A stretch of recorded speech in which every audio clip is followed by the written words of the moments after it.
আমাদের গ্রামে অনেকে লালনের ভক্ত ও ফকির মতের লোক, তারা মানুষকে লালনের গানের মাধ্যমে বুঝায়। তারা নামাজ পড়ে, এখানে ওয়াজ শুনতে আসছে, এ সম্পর্কে দয়া করে বলবেন। ভাইরা আমার, আমি কাউকে ছোট করে বা অশ্রদ্ধা করে কথা বলতে চাই না, তবে ইসলাম অত্যন্ত পরিষ্কার। ইসলাম হলো কোরআন এবং সুন্নাহকে অনুসরণ করার নাম। কোরআন এবং সুন্নাহকে আপনি অধ্যয়ন করেন, দিনের আলোর মতো পরিষ্কার হয়ে যাবে যে একজন মুসলমান হিসেবে আপনার কি করা উচিত আর কি করা উচিত নয়। আমরা বিশেষ করে ইসলামের নামে নানা মতবাদের কথা শুনি। এই আপনার মতবাদগুলোর প্রত্যেকটা নিয়ে আলাদা আলাদা অ্যানালাইসিস আছে। বিশেষ করে বাউলদের যে জীবন আচার, তাদের যে ধর্ম বিশ্বাস, এটা নিয়ে আমাদের 1 ঘন্টার উপর একটা বক্তব্য ইউটিউবে আছে, আপনি সার্চ দিলে সেখানে পেয়ে যাবেন। আমি বহু দিন ব্যয় করে তাদের বই পুস্তক পড়ে তার উপরে ডিটেইল আলোচনা করেছি, আপনি সেটা শুনে নিতে পারেন। আমি অনুরোধ করব, আপনি অনুগ্রহ করে নির্মোহভাবে একটা বার পুরো আলোচনা শোনার চেষ্টা করেন, আশা করছি আপনার কাছে ক্লিয়ার হয়ে যাবে।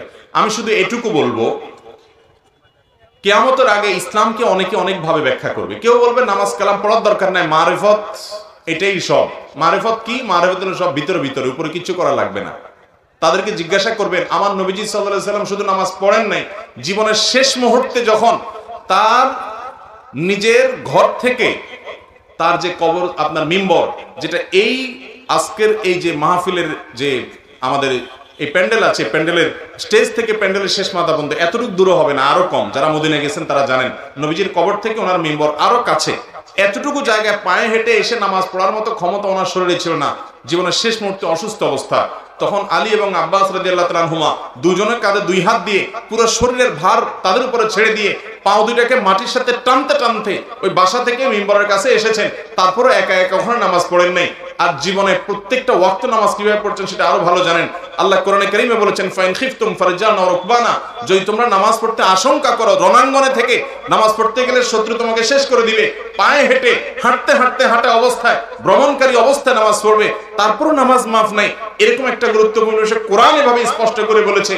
আপনি বলেন না শরীয়ত টরিয়ত, অর্থাৎ এইভাবে এত নামাজ কালামের দরকার নাই, ভিতরে ভিতরে মারিফত টারিফত কিছু একটা করলেই হয়ে যাবে। তাহলে নবীজি এত কষ্ট কেন করছেন?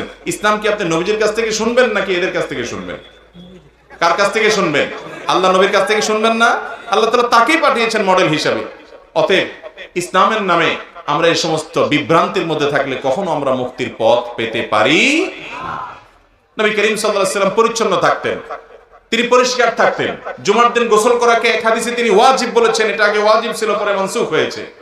ভাইরা আমার, নবী সাল্লাল্লাহু আলাইহি ওয়াসাল্লাম প্রতিদিন অনেকবার করে মেসওয়াক করতেন, পরিচ্ছন্ন থাকতেন, যাতে মুখের দুর্গন্ধে কারোর কষ্ট না হয়। তিনি বাসায় ঢুকতে মেসওয়াক করতেন, ওযুর সময় মেসওয়াক করতেন, নামাজের সময় মেসওয়াক করতেন, তিনি কোনো জায়গায় যেতে গেলে মেসওয়াক করতেন, জুমার দিন আলাদা মেসওয়াক করতেন।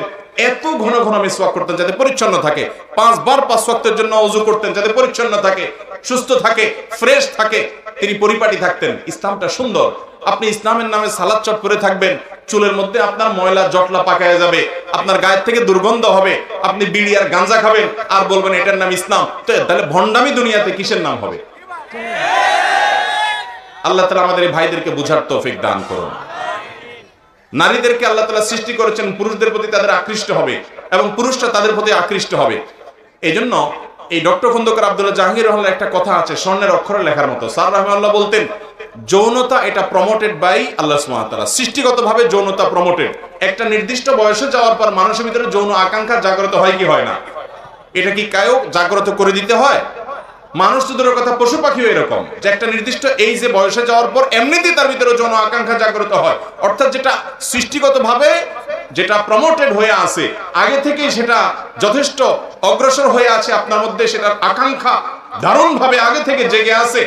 সেই যৌনতা যদি বিজ্ঞাপনের বিলবোর্ডের নামে, নাটক সিনেমার নামে, নোবেলের নামে, বাউলগিরির নামে, ফাউলগিরির নামে, নানা নামে যদি নারী পুরুষকে একসাথ করে ফেলেন এবং যৌন আকাঙ্ক্ষাকে যদি জাগ্রত করে তোলেন, তাহলে প্রমোটেড জিনিসটাকে যদি আরো প্রমোটেড করতে চান, 120 স্পিডে গাড়িতে পিছন থেকে আরো বড় গাড়ি দিয়ে ধাক্কা দিয়ে যেরকম দুর্ঘটনার শিকার হবে, যুবকরা তরুণরা ধ্বংস হয়ে ধ্বংসের দ্বার প্রান্তে চলে যাবে।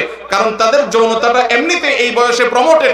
এটাকে প্রমোট করতে হয় না, এটাকে কন্ট্রোল করতে হয়। বরং এটাকে আরো বিভিন্ন বিনোদনের নামে যখন উত্তেজিত করা হয়, যুবকদেরকে যখন আরো জাগিয়ে তোলা হয়, তখন যুবকদের যারা ধর্ষণ হয়, পাশবিক নির্যাতন হয়, কোনো আইন করে কোনো শাস্তি দিয়ে এগুলো নিয়ন্ত্রণ করা যাবে না।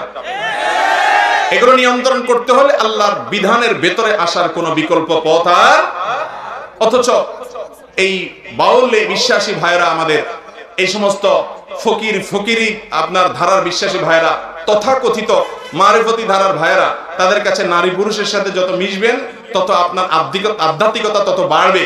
এটা শুধু আমার বক্তব্য নয়, তাদের বহু গানের বক্তব্য। ওই যে আপনার সময় গেলে সাধন হবে না, এই গানের যে কথামালা, এই গানের যে ব্যাখ্যা ইউনিভার্সিটির টিচাররা করেছেন, ওইটা আমি অক্ষরে অক্ষরে আমার এই বক্তব্যে একেবারে বই পৃষ্ঠা সহকারে বিস্তারিত বলেছি, শুনে দেখবেন। অতএব ভাইরা আমার, ইসলাম পরিষ্কার পরিচ্ছন্ন, এখানে কোনো নোংরামো নাই, এখানে কোনো পাগলামো নাই, এখানে কোনো গাঞ্জা খাও খাই নাই, এখানে কোনো চুলের জটলা নাই, এখানে কোনো চুলের ময়লা নাই, এখানে চটপরে ময়লা হয়ে থাকা নাই, এখানে দেশ এবং জাতির বোঝা হয়ে আপনি মাজারে শুয়ে থাকবেন, 2টা পয়সা কামাবেন না, আর্থসামাজিক উন্নয়নে কোনো ভূমিকা রাখবেন না, নিজে বোঝা অন্যের জন্য বোঝা হবেন, সংসার করবেন না। এরকম যদি হয় তাহলে পৃথিবীটা অচল হয়ে যাবে। এরকম অযৌক্তিক জিনিস ইসলামে নাই। আল্লাহ আমাদেরকে বুঝার তৌফিক দান।